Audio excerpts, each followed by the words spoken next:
ගොඩක් අය මගෙන් අහලා තිබුණා මැටි බඳුනක් කොහොමද පදම් කරගන්නේ කියලා.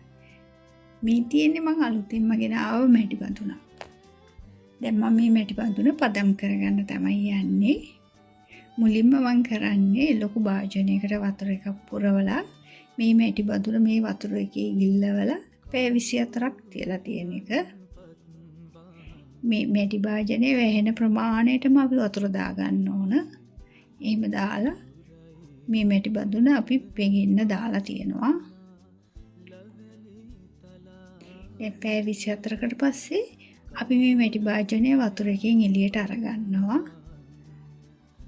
මේ එහෙම එළියට ගත්ත මේ මැටි භාජනය අපි හොඳට වේලා ගන්න ඕන. මේක පැය 2ක් 3ක් විතර යනකම් අපි වේලා ගන්න ඕන. දැන් මේ තියෙන්නේ අපි හොඳට වේලා ගත්ත මැටි භාජනය. දැන් මේ භාජනය හොඳට වේලලා තියෙන්නේ. අපි දැන් මේකේ තෙල් ආලේප කරගන්න ඕන. අපි කෑමට ගන්න ඕනම තෙල් වර්ගයක් අපිට මේකේ ආලේප කරගන්න පුළුවන්.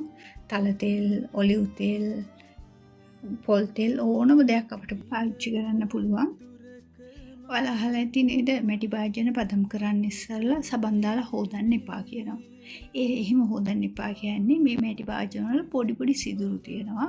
ඒ සිදුරු ඇතුළට සබන් වර්ග ගියාම ඉතින් අපි කොච්චර හේදුවත් ඒ සබන් සිදුරු ඇතුළේ තියෙන සබන් එළියට එන්නේ නැහැ. ඉතින් අපි මේ තෙල් ආලේප කිරීමෙන් කරන්නේ සිදුරු වහගන්න එක.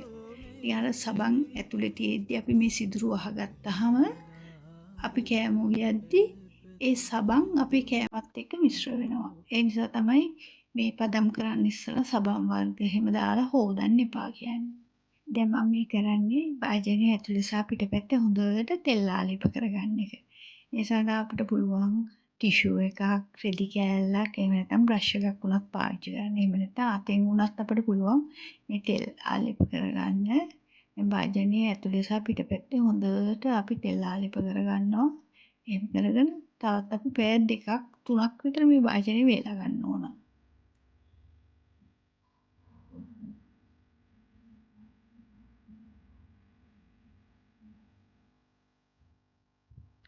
දැන් මේ තියෙන්නේ මම තෙල් ආලේප කරගත්ත භාජනය. දැන් මම මේක පැය 2 3ක් වේලෙන්න තියෙනවා. ඊට පස්සේ තමයි මම මේකේ කෑම උයන්න ගන්නෙ.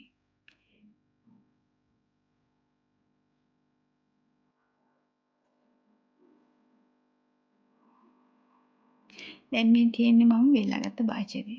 දැන් අපි මේකේ මුලින්ම කරන්නේ වතුර එකක් උණු කරගන්න එක. දැන් අපි මැටි භාජනය පදම් කරගෙන ඉවරයි. අපිට දැන් මේකේ ඕනම දෙයක් උයන්න පුළුවන්. අපි මුලින්ම මේක උයන්න පටන් ගන්නෙද්දී අඩුම ගින්දරේ තමයි උයන්න පටන් ගන්න ඕන. ගින්දර වැඩි කරගන්නේ නැහැ. දැන් මේ විදිහට ඔයාලට මැටි භාජනයක් පදම් කරගන්න පුළුවන්. මේ මැටි භාජනය අපිට ගෑස් ලිපේ පාවිච්චි කරන්න පුළුවන්. දර ලිපක උනත් පාවිච්චි කරන්න පුළුවන්.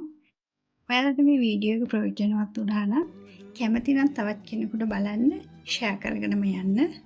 එහෙනම් අපි තවත් දවසක ලස්සන වීඩියෝ එකකින් හම්බ වෙමු.